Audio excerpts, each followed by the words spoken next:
There's a saying, you save one life, you save everybody. So if I can save one life, just one life in general, anybody's life, by doing this, I save the world. And that goes for everybody else. There's a saying, you see something, say something. Now it's see something, say something, and you got 12 minutes, you might as well do something. If I can give anybody anything, I want to give you security, means to defend yourself, and be confident. And there's a big old piece of paper that says we have the right to defend ourselves. And that's where we stand. Welcome back to Jew and Stew, the unapologetic Jewish podcast where culture meets courage. Today's guest is one of the most important voices in Jewish self-defense. Not because she shouts the loudest, but because she's building something real. Gayle Pearlstein is the founder of Lucky Star Tactical. She also is the co-owner of a new grassroots chapter and gun club for the Jewish community called Lox and Loaded. This is what she did after October 7th. She didn't just grieve, she built. What started as one small Jewish gun club, Lox and Loaded has turned into a national movement. Lox and Loaded is now popping up in state after state, helping Jews reclaim their right, their responsibility to protect themselves. But Gayle isn't just tactical. She's warm, hilarious, and everything the Jewish world needs right now. Calm, capable, and committed. She's easy to work with, but serious about safety and makes people feel powerful. This episode is about community, empowerment, and the future of Jewish security, and we're lucky to have her. Let's get locked, loaded, and educated. Here's Gayle Pearlstein. Hi, Gayle. Thank you so much for joining Jew and Stew today with me and Simona. We're so excited to have you and learn about your So glad story. to be here. Thanks for having me. Of course. So there's so much here. We know you're the owner of Lucky Star Tactical. We know you're the co-owner of Lox and Loaded that has now gone from like one state to six. And these are Jewish self-defense courses. So I guess there's so much here, but and there's kind of like in a way on our podcast, we break it up from pre-October 7th and then post October 7th and kind of juxtapose that person's own trajectory and how they got to where they are today. But I want to start first with like your Jewish identity, where you come from, who you are, and then we'll get to all the amazing work you do today. No, that's great. That's great. You guys do amazing work. Are you kidding me? You guys do. I just shoot guns and teach people how to shoot guns. You guys do amazing work. I just shoot guns and teach I love safety. that. No, I grew up. I was born in the North Shore. I grew up around Skokie, Lincolnwood, Morton Grove, Evanston, all the North Shore. Up there, went west, Des Plaines a little bit, bounced back from Des Plaines, Lincolnwood kind of thing, north side of Chicago, and now I'm in DuPage County. Much cheaper. Yeah, how'd you end up all the way down there? It's just cheaper. It's just cheaper to live. There was more at the time. I've been in DuPage County since the early 2000s, and I just ended up there. I don't know. I followed. I just zoomed out. Well, so we all grew up on the North Shore then here, and Gayle, Simona has a different story. But she spent most of her life growing up in her childhood in the North Shore, and Jewish identity then wasn't really cool. I feel like when we were growing up, I felt so disassociated to like my Jewish identity, and anything Jewish kind of seemed lame. I don't know, and I don't know if that was our wanting to assimilate into like just that Americana experience or whatever, but I don't remember being young and really being hip to my Jewish identity or any markers there that really was there anything for you, Gayle, that like when you were younger? No, I agree. I felt the same during grade school. I think in my grade, I believe there were four other Jewish kids about my age. That was it until I hit high school, just because I was a little off the North Shore at that time. Um, I grew up in a Reform synagogue. So you're right. It wasn't hip to be Jewish, and I didn't grasp my Jewish identity until I became more of an adult, until I became out here. I agree with you. Do you think it was because when we were growing up in Gayle, I think we're of similar ages, It was kind of a golden era in terms of anti-Semitism. Like, we actually weren't seeing it, feeling it, dealing with it so much. And I mean, especially for me coming from the Soviet Union, when we came to the United States, we really felt like we escaped it. And living on the North Shore of Chicago, we were so insulated away from Jew hate. So maybe that is one of the reasons that we didn't dig into our Jewish identities so much as kids. You know, you're absolutely right. I mean, when the Nazis had that parade, I believe it was 77 in Skokie when It wasn't in Skokie. They tried to have it in Skokie. they tried. Yes, they tried. Yeah, and they ended up having it, is it Maxwell Market or something? Because they were blocked from having it in Skokie, but they tried, and that is actually why the Holocaust Museum was built there on that site in Skokie, because that's where they tried to have the parade. Yep, exactly. But yes, I'm sorry, go on. No, no, no, you're right. I'm glad you brought that point.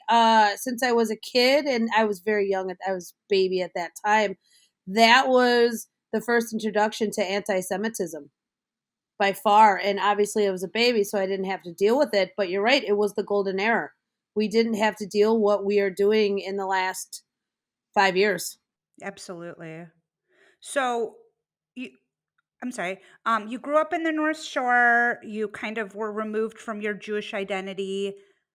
You've leaned so heavily into it with Lox and Loaded, and before we get all the way to Lox and Loaded, how did you become a firearms instructor? Yeah, I'll tell you the story. I'll tell you the story. No, that's a good story. Thank you for the opportunity. No, so the story was when I was a little kid, in Lincolnwood with my grandfather. I was there on weekends, the grandparents babysat, we slept over. I was the first grandchild. So my grandpa we'd go walking, we'd go all around. He would take me shooting. And there was an indoor shooting range. It's not there anymore. We would go, we'd meet his friends, and he taught me how to shoot. And I was smaller. I think I was around 8 or 9 at the time. And I remember feeling like this is so fun. It wasn't scary. It was so fun. There's all these people, all his friends are supporting him. It was a lot of the elder cockers, that were running around and his war, but his people that were in the war as well, people that were in his synagogue, people that he knew. You shoot for a couple hours, you talk, you network, you commiserate, you schmooze, and then you go home. And the lesson that he taught me was not about you need to play with firearms, you need to know how to do this. It resonated. This is important. This is America. Don't ever let anybody take this away.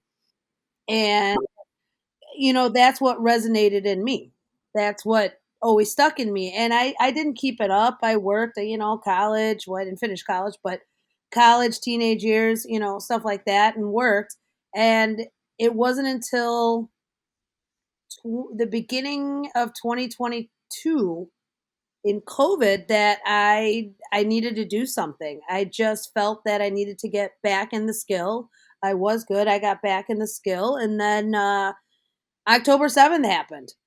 And I immediately, before October 7th, I was already instructed. I did everything. I did my training. I still trained. I was heavily in the firearms industry and still, polishing up my skill. But I decided to put the gear in fifth gear and really, really run for it to help people. I had a skill. I'm very good at teaching. I'm very good with people, and I wanted to help people. I don't want people to be afraid, and I wanted people to be able to defend themselves Yeah, a couple of things that I think of there is first off, that's kind of an anomaly for what well, from my your pedigree with your grandpa is different. I mean, I feel like most liberal Jews in the North, no, most North Shore Jews tended to be liberal. My experience around guns was very foreign. The conversations around our dinner table were like, if you had a gun in the house, it wouldn't be a protective measure. We would hurt ourselves. It was this instrument that was so foreign. And I don't think it was until October 7th that I got my CCL with me. with you. Yeah, and so it's just interesting to think about that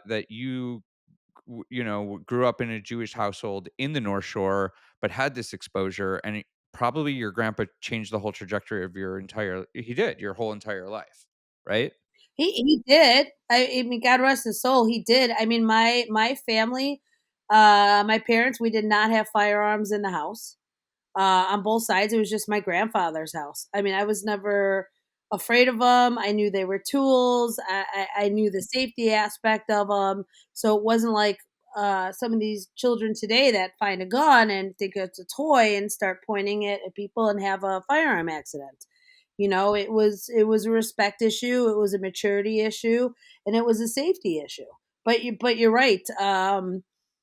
Growing up in the 80s and 90s, it was a It was taboo, right? Yeah. taboo, that would be a good word, right? It was taboo, nobody talked about it. Unless you were in active duty or you were a first responder, you did not have guns in the house. We actually have had people email us when we've put Lox and Loaded or concealed carry classes into our newsletter, um, saying that they're offended that we're promoting um, anything gun related, which, again, it's a lot of liberal minded Jews where this was taboo. I know for me, the first time I ever saw a gun in my childhood was actually an officer that came into the classroom. And I think it was I mean, it was obviously unloaded, but he taught us that it was, a tool, and it could be dangerous, and it's not a toy. I don't remember how old I was, but I was pretty young. He allowed kids who wanted to touch the gun, which I think is crazy to do that in a classroom of children. Yeah, but I just had this like visceral reaction that I'm in no way like no way touching this gun. I'm not touching this gun. I want nothing to do with it. Yeah, it was burned in you. Yeah, and I actually had not seen a gun again in my life until after October 7th. That is when it really crystallized, I think, for a lot of Jews, where, we were sometimes looking out our windows in those early days, being like, are they about to come for us? Like, are the police going to protect me if they do come for us? If they come for my kids right now, how am I going to defend myself? And that's when I really started seeing that zeitgeist in the Jewish start changing, Consciousness, that yeah. consciousness start changing, that it is, yeah, that it is becoming more acceptable in our community. Yeah, a fun fact, I mean, Danny's taken my class, and the average response time for police to report for an imminent danger situation is 12 minutes.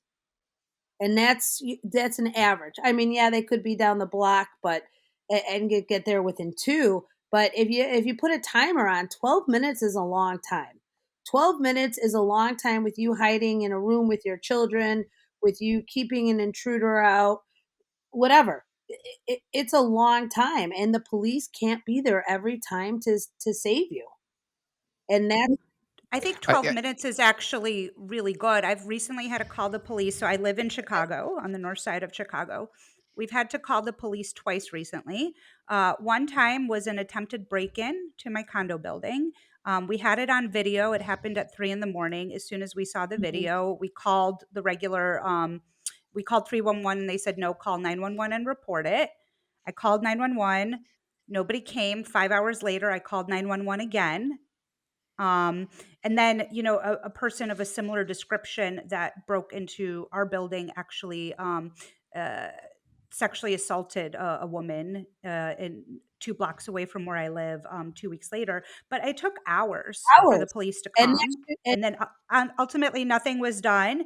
And then just the other week, one of my childcare providers was leaving, and she found a boy about 4 years old in the middle of the street, barefoot in nothing but a oh, diaper, wandering the street. And I went outside, and other people, we tried to retain the boy from running into the middle of the street, and we're trying to locate parents, but we called 911 again. And I want to say it took, like 15 minutes for the police to come, and there's, an endangered child trying to run through traffic. So the response times, unfortunately, I think, the reality is they're understaffed, and they're like, they're really they're struggling they're too. understaffed. They can't. They can't staff up. It's constantly a divided state. It's divided. What do we do with the police? And they're handcuffed, to so to speak. There's only so much they can legally do. There is, and in a dire situation, with somebody's trying to break into your house to, that you want to steal my TV, steal my TV. It's insured. I'll go to Costco. I'll buy a brand new one.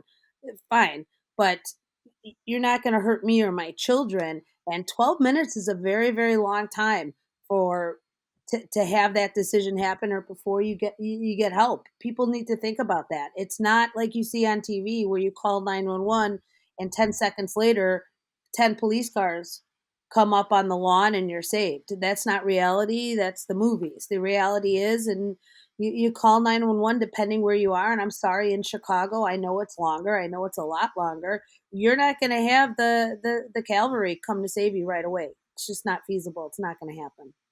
Even with knowing all this, like, I think Danny and I still, like, came to this point really kicking and screaming. So what are some ways that you've had these conversations with people who, I mean, I wouldn't say I'm comfortable with guns. I didn't grow up with them. I Yeah, no, I get it, and I get it. No, I think a lot of people are. I I like to say that once you're a client, you're always a client. There are questions. In a 2-day, 16-hour course, I'm not going to answer every single question from everybody. There's, what do I do now? What do I do this? Is this okay? And with Lucky Star Tactical, I tell you, please email me, call me, text me. I will answer those questions. I will lead you in the right directions. With the comfortability aspect of it, it's training. It's who's training you, how they're training you, and how much training are you putting into it after meaning going to the range by yourself and practicing. That's where the comfortability comes in. That's where Lox and Loaded comes in. That's where why I wanted to, and I'm not trying to segue to this, but it's a point.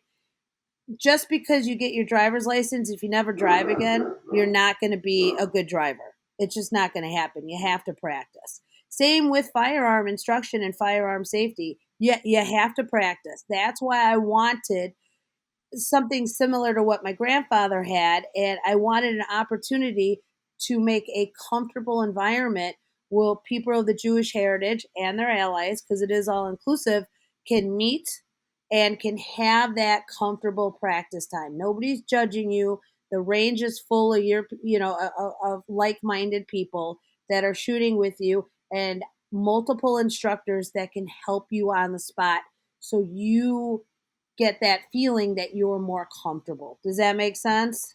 Well, I could attest. I did your class, and I, like Simona said, kick, kicking and screaming. Yeah, I mean, before October 7th, I think post October 7th, what I realized is what you said to start this off is it's a right. It's a right in the Constitution in America. So why wouldn't the Jewish community have the same right as everyone?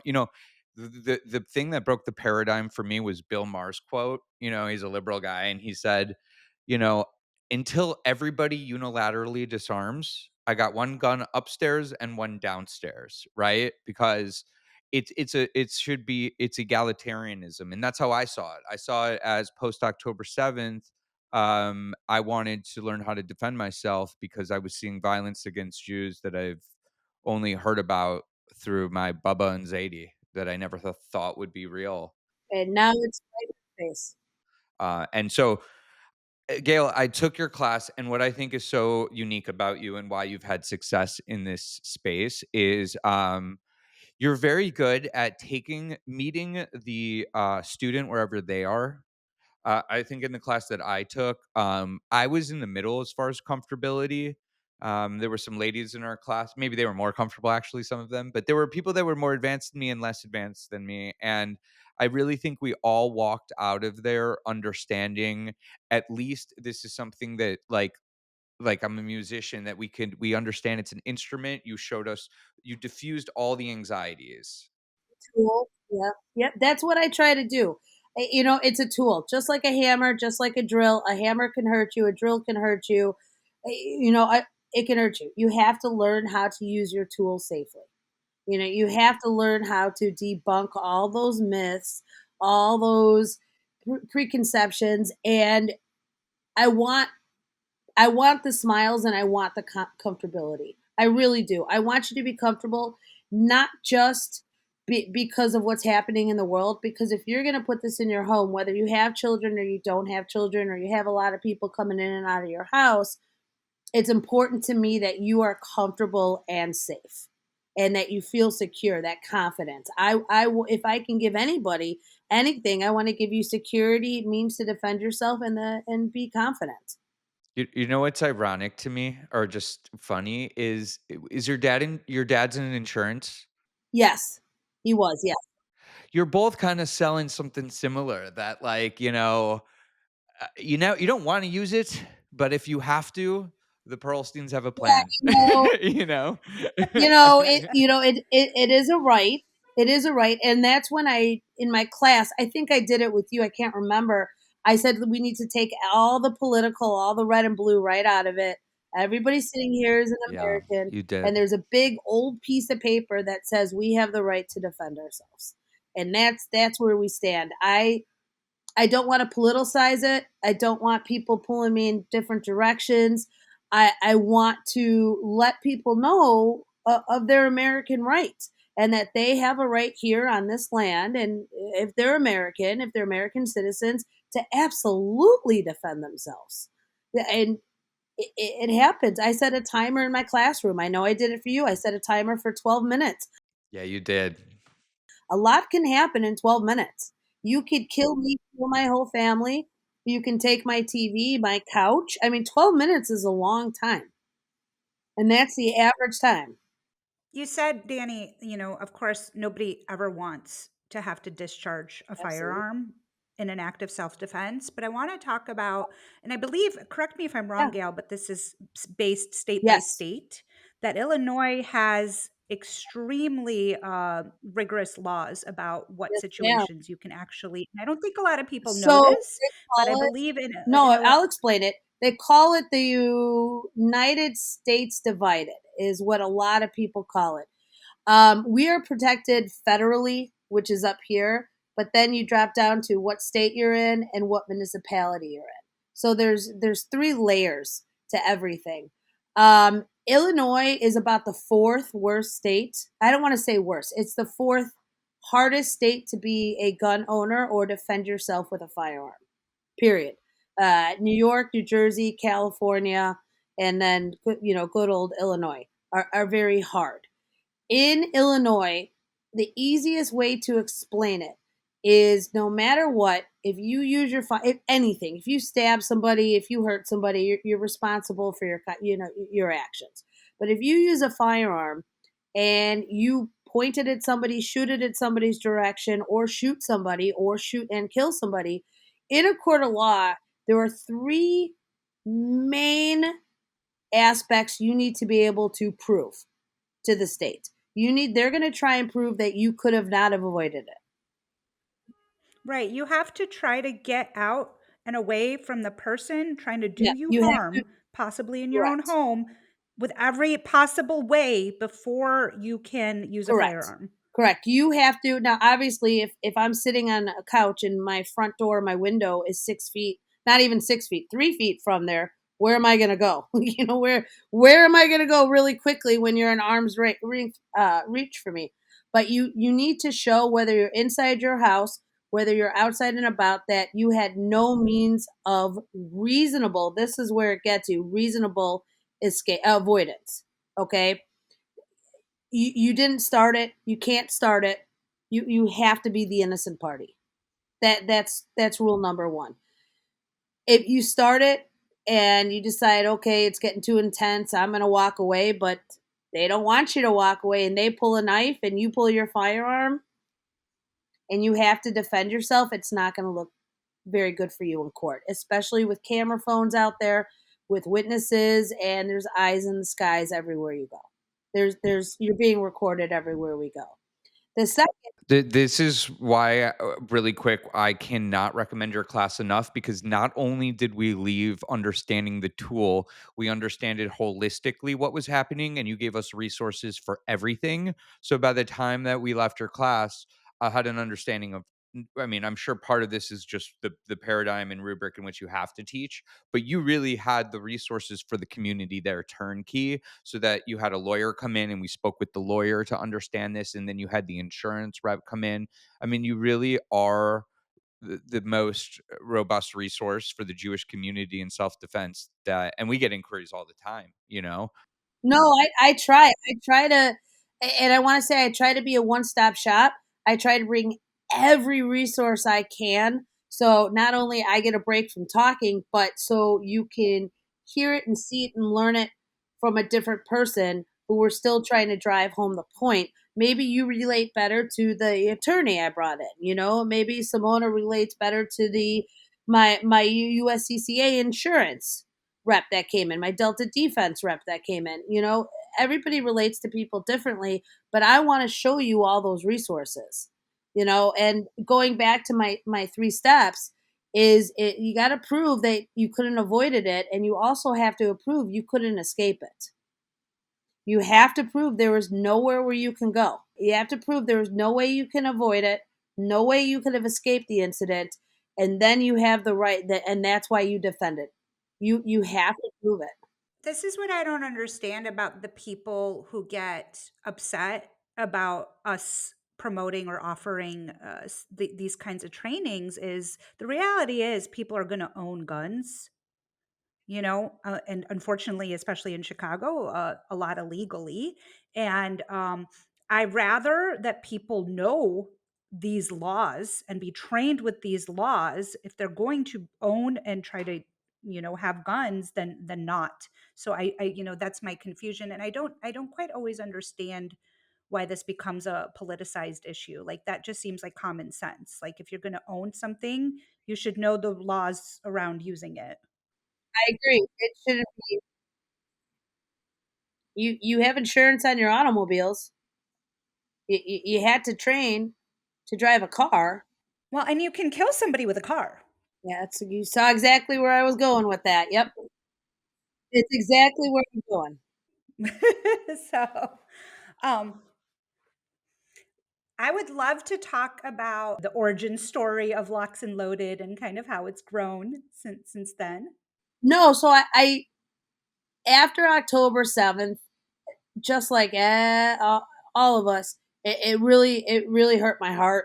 It really took a toll on me. I wasn't just upset. I was heartbroken, and I'm an action person, meaning I'm for me, I have to do something that's going to make a difference.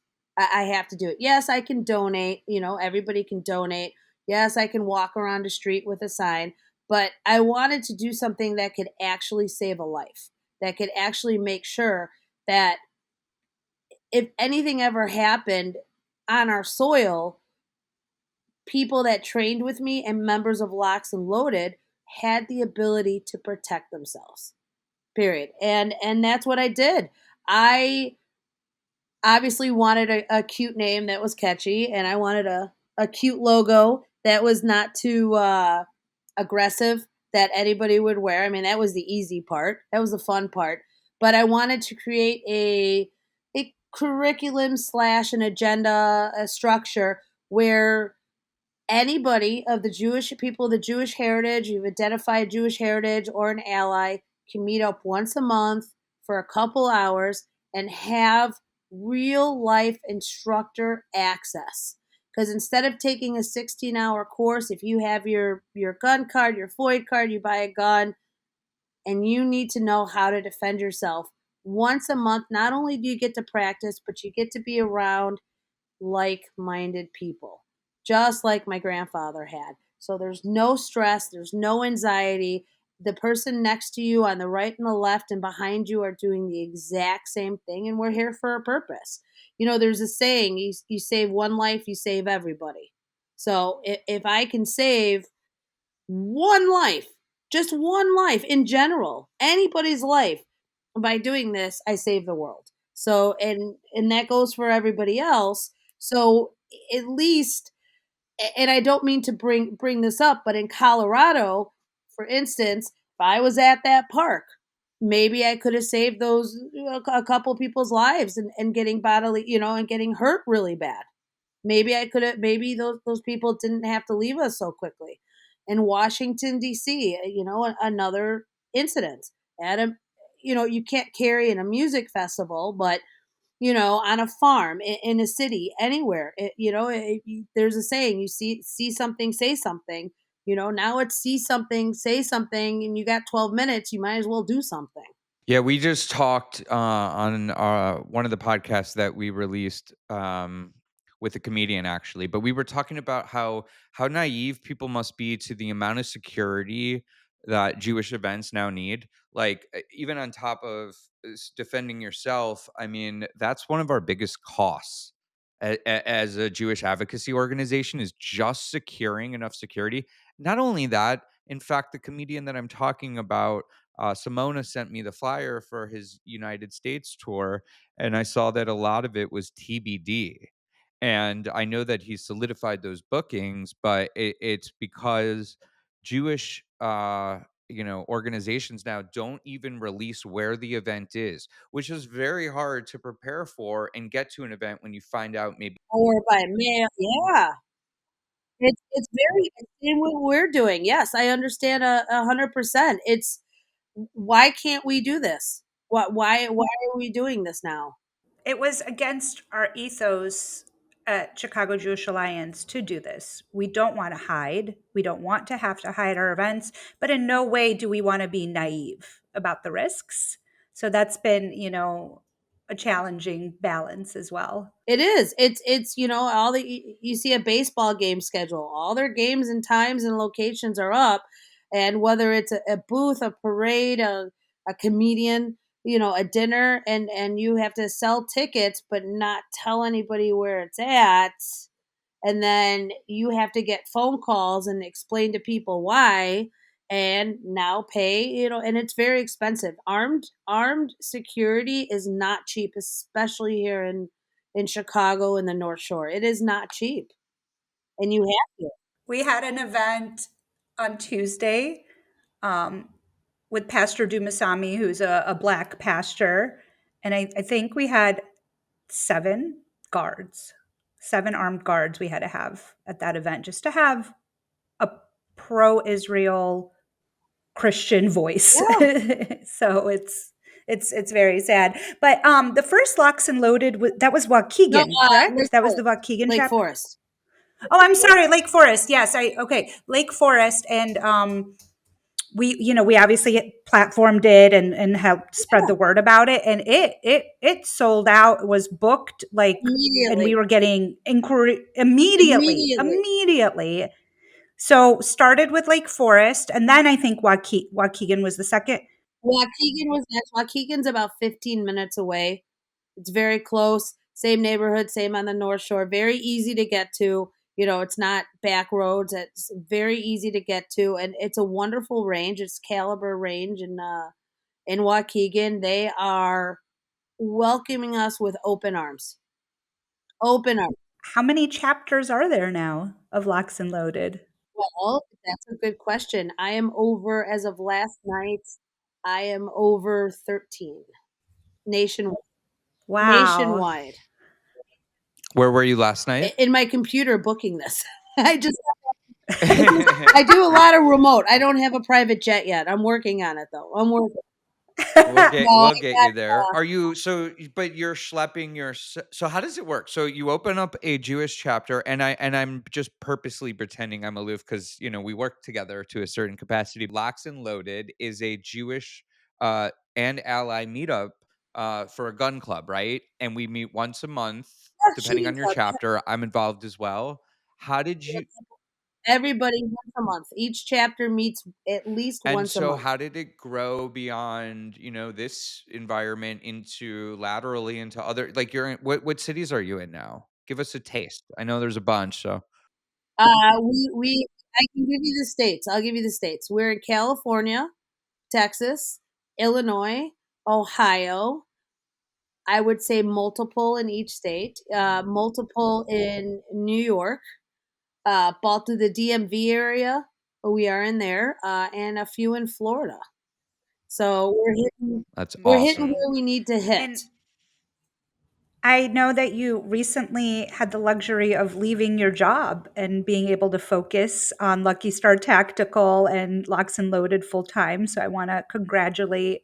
I mean, I know it's difficult to be a small business owner, and I think it's difficult to be a female small business owner as well. So I just want to, yeah, I want to really congratulate you on the success you've had. I love it. I love it. I wake up every day. I probably work over 14 hours a day just on Locks and Loaded and Lucky Star Tactical. The response, I opened up Cleveland on Monday, and that's going to be one of our flagship chapters.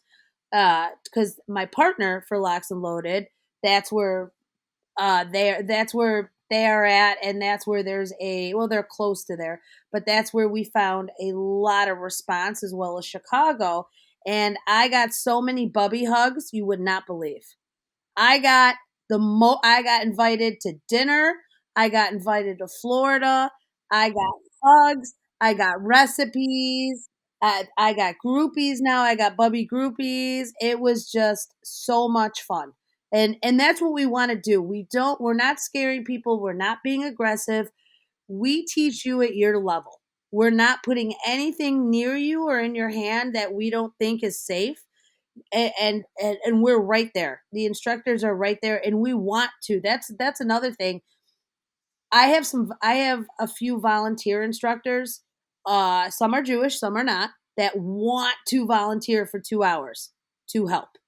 They want nothing more. They are certified, licensed, and bonded instructors, and they think that this is the greatest idea, and they offer their services for free.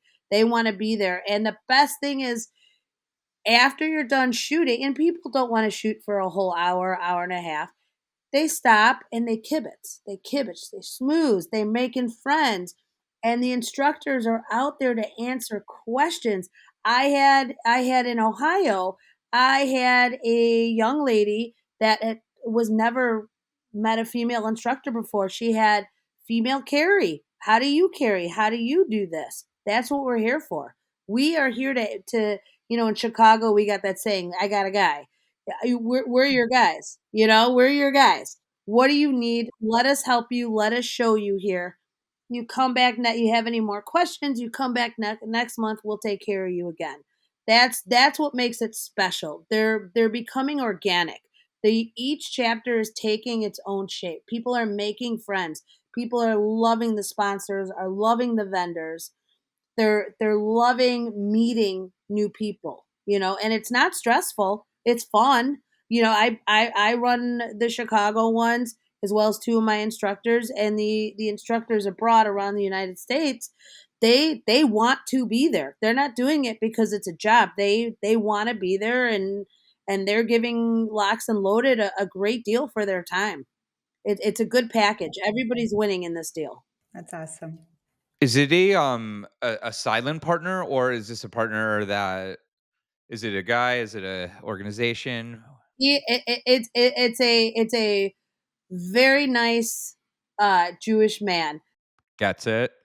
that we got connected. Yeah, we got connected through some attorneys, and he feels this in his heart. He feels it's for us. It's not about the money. It's about the feeling and the smiles and the hugs, and you see all our members get so happy and they love it and they can't wait to come back.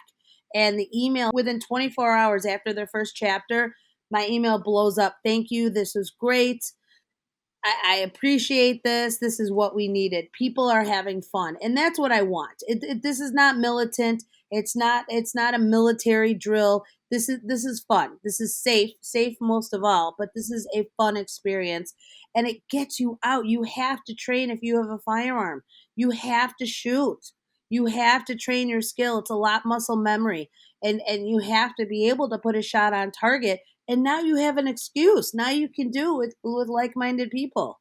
Your heart must be so full from all those emails. It must be what would you say, Simona? Your heart must be so full getting those emails in your inbox. I smile. I cheese. I got a cheesy smile and I feel good. I enjoy, and Danny knows, I enjoy making people feel better. I enjoy making people feel safer. I enjoy making, everybody feel good in that situation. And it lets me know I'm not just doing I'm not just running a company. I'm not just training a skill. I'm doing a mitzvah in a small way. In a small way. I'm not, and I'm helping. Is it the idea? I'm just curious about this one thing, and I want to get it out. Is it? Because I'm really curious as an entrepreneur in scaling. Like, are you afraid as you go into other different areas that it gets diluted to what the ethos is, or do you think it's such a strong brand with a strong identity that it sustains in every market, and they're able to mold it for their own? No, that's a good question. So when I interview instructors that are in other states, it's not just oh, hey, can you work? Okay, great, and hang up the phone. We really talk about what it is, and I invite them to come watch me, and I put some videos once in a while, but what it is in the 2A community, unless your name is Smith and Wesson or Colt, you're not going to become a millionaire. It's when you're an instructor, it's usually a side gig or it's extra money. Everybody works together. So what with the membership, with the Lox and Loaded membership, I'm a booking agent. I'm a facilitator is what I'm doing. I am facilitating these instructors to be here at certain times at a very good price, at a very good, very, very good price, so you can be properly trained. Excuse me. As an example, I charge for private instruction. I charge $100 an hour, and so do my instructors. You're getting 2 hours with multiple instructors, depending where you are, for around 50, but depending, each state's different, but here in Chicago, you're getting it for under $40. And you also prime them with the, like in your exploratory calls, you see if they resonate with the mission, obviously, and understand it holistically. Yes. Oh, yeah. I don't come out. I like to have a good half an hour conversation before them. They just know that it's a private shooting club. It's a members only shooting club of novices, and I kind of feel them out. I probably say of the 80 calls I've been on, I haven't had one person in the 2A community and these instructors that That's what I find so remarkable here is not just that the original idea, and it is a cute hat and it is a cute logo and you did really mobilize the community here, but to have success as you scale and maintain the identity that you have, because I saw you go from like 1 to 2 states to 3 states and solidify that, and now to hear that you're like in all of these is just like it's remarkable. I think it really is just it's extraordinary. So sorry, I just wanted to hear that little yeah. no, no, no, no. I mean, you're a part of it. You've seen it, and it's a good environment. People meet each other. It's an amazing environment. It's if you're an ally, it's like church. If you're a Jew, it's like Shabbat. It's I understand. Yeah, it's just let's learn this. I mean, I have people. I have goys hanging out in there, and nobody cares. Nobody asks. Yeah, it makes it better. oh no, it makes it better. Anytime the Jewish community can collaborate, cooperate, and just have that common denominator of values, is just remarkable. It's always better. Yeah. And to have people that are there that we feel seen by and that we feel supported by, it's like always welcoming. But always welcoming. If it wasn't that big of a deal to bring locks actually into the range, which would not be a successful, I get locks and shit, You'd feed them and too? take care of it. I'd I have love it. It it. wouldn't be the most cleanliest idea, but no, people like it. And you get in a routine. The first one is what do I do? What do I do? It's more a little bit talking and answering questions. and then through the third one, people are happy. They're ready to go, and a lot of these instructors are former military, their former combat, and I don't want to give it away, but maybe in some chapters you're actually going to be trained by IDF soldiers and lone wolves that did fight in Gaza and that literally just came back and are back here. They just got off a tour and they are unbelievably ecstatic to break this mold, as I like to call it, and to get people in. You'll see it on the website when it launches, hopefully at the end of the week. But it's wonderful because people want to help us. People want to help us. The 2A community is, what do you need? How can we help you? Which means a lot. You brought up that some of your instructors are former IDF soldiers, and I don't think people know this, but the gun laws in Israel are extremely Yes. strict. Like, I Yes, they're don't like think New York. civilians are. Yeah, I think most civilians are not allowed to carry at all. You have to be active military in Israel to carry. You have to have, so I just got I one of the IDF soldiers that's helping me with a chapter. He is a citizen here, but he did live in Israel and he did serve in the IDF.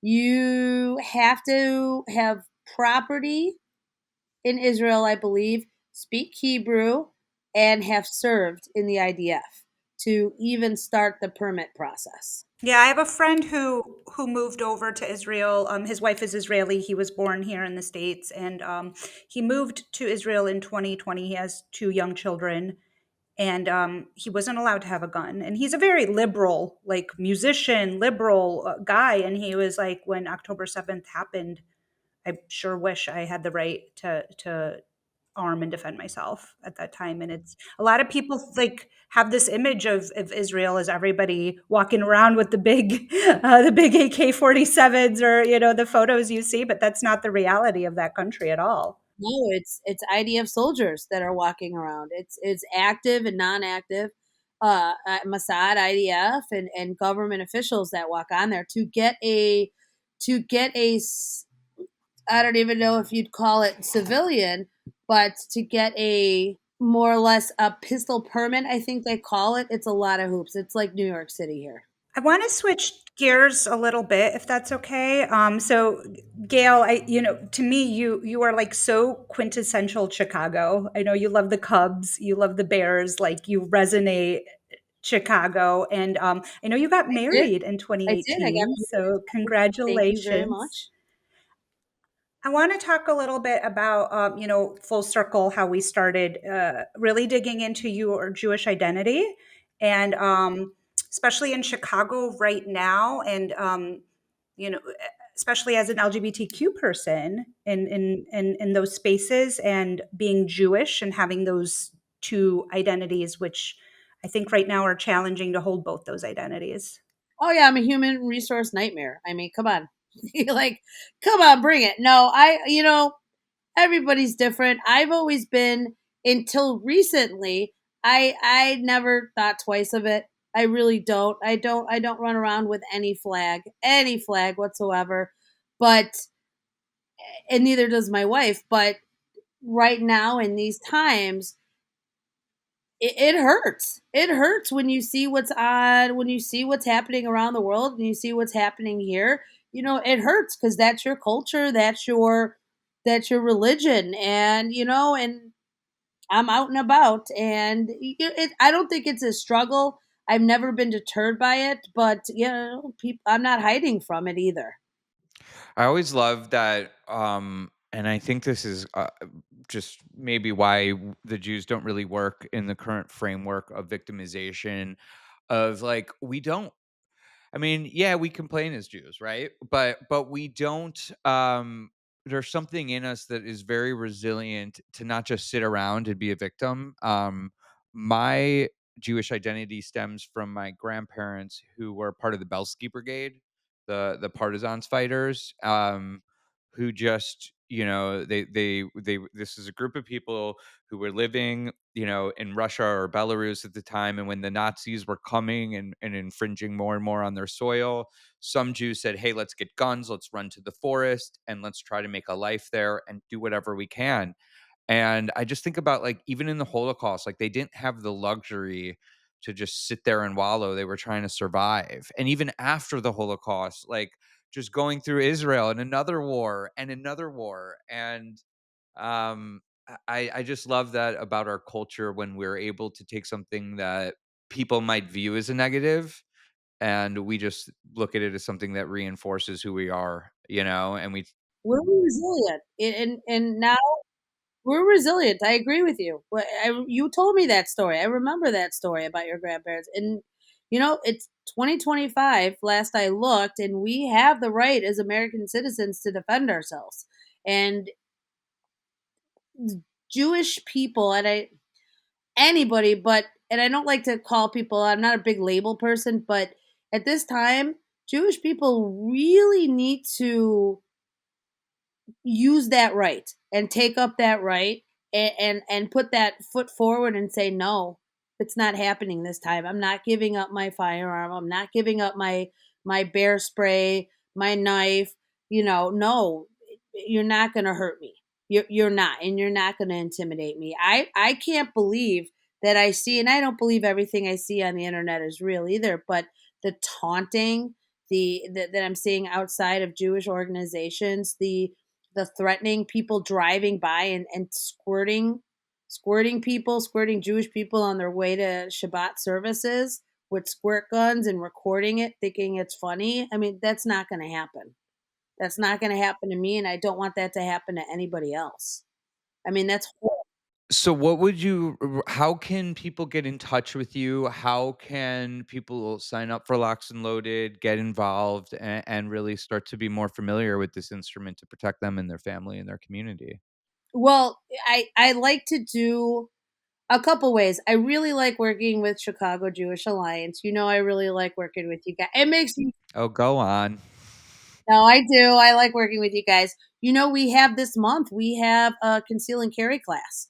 It's Shomer Shabbos too, so it's good. It's only on Sundays, and it's on the North Shore. So you can go right to your website, Chicago Jewish Alliance, and you can sign up right then and there. And any questions get emailed to me right away. So it's not an issue if somebody's confused. But I know you guys did a great job of putting all the information on there that they need for the course.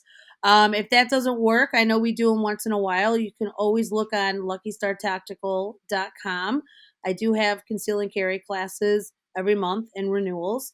Lessons as well. Just email me. The emails on luckystartactical.com. Locks and Loaded. I do have Locks and Loaded. The old website is, or the web page is on the Lucky Star Tactical, but we are launching a whole new website, which you can write it down. It's not up yet, so don't go there yet because it's not ready. But it'll be locks and loaded.org. That'll be the official website. We're in the transformation section right now, so just give us a little bit. But you can reach out to me, and I can take care of you, or put you where you need to be. But we should be live soon. We just had a little change of powers. But I'm an email away. I'm very easy, and you guys all have my number on your phone, so they can reach out to me. Yeah, you're so responsive too. Anytime anybody who's booking through us or inquiring has a question, you've always responded very quickly. So it's Well, once a client's always a client, and that's what I wanted to set myself apart from. Not saying that any other instructors are wrong, but I really wanted to put an effort into follow-ups and being there to answer questions. I really do. Not just for the business, but I want you to, in Chicago, you got a guy. You got a guy. Call Gail. Call Gail. Well, Ga- and we will. And Gail, we want to thank you on behalf of the Chicago Jewish Alliance, the Chicago Jewish community here. You have become such a great resource. And we want to thank you so much for being on our podcast today and for us to hear a little bit about your story. No problem. If I could just, I forgot one more thing. If you want to be a sponsor for Locks and Loaded, Do it, girl. and you can get, whether it's just yourself or it's an organization or it's your company, we do accept sponsors and we put you all over the website. So you can go to my luckystartactical.com and see my email for more information. I forgot to mention that. You got it. So you could be a sponsor, you could be a client, or you could be a friend of Gayle Pearlstein A member. You can be everything. and I a wanna member. go I wanna go to a Cubs game. Can we all go to a Cubs game I together, think that Gail? would I've be never been. wonderful. I'm Let's in. do it. Okay, okay. If they're playing the Sox, We did already and we won. So, but yeah, we did. uh, But okay, it's okay. You can okay. wear your socks. It's okay. We couldn't have landed on a high note, Hey, guys. go baseball. Go Chicago. Yeah, Go go baseball. baseball. No, this was great. Thank you guys for inviting me. Thank you, You're Thank Gail. welcome. you, I'll see you Gayle. guys later. I'll see you guys next time. That's a wrap on the episode of Jew and Stew. Huge thanks to Gayle Pearlstein for showing us that Jewish strength doesn't have to come from institutions. It could come from you, from training, from confidence, from community. What Gayle is building with Lucky Star Tactical and Lox and Loaded is not just another gun club. It's a movement that says we don't wait for someone else to protect us. We learn, we train, we show up for each other. Check out loxandloaded.com and check out the chicagojewishalliance.org, and you can find Lox and Loaded under our events page. Lox and Loaded is going to be the next chapter in Jewish self-defense, because it already is. And if you like this episode, subscribe, share, and keep showing up, because in 2025, Jewish pride is not passive, it's proactive. See you next time on Jew and Stew. Follow the Chicago Jewish Alliance to stay in the loop and subscribe to this podcast so you can see what's coming next. We're going to have speakers that represent the entire spectrum of the Jewish community, from philosophical thinkers, from soldiers, people on the front lines of advocacy work on universities. Thank you for being here. We'll see you next time.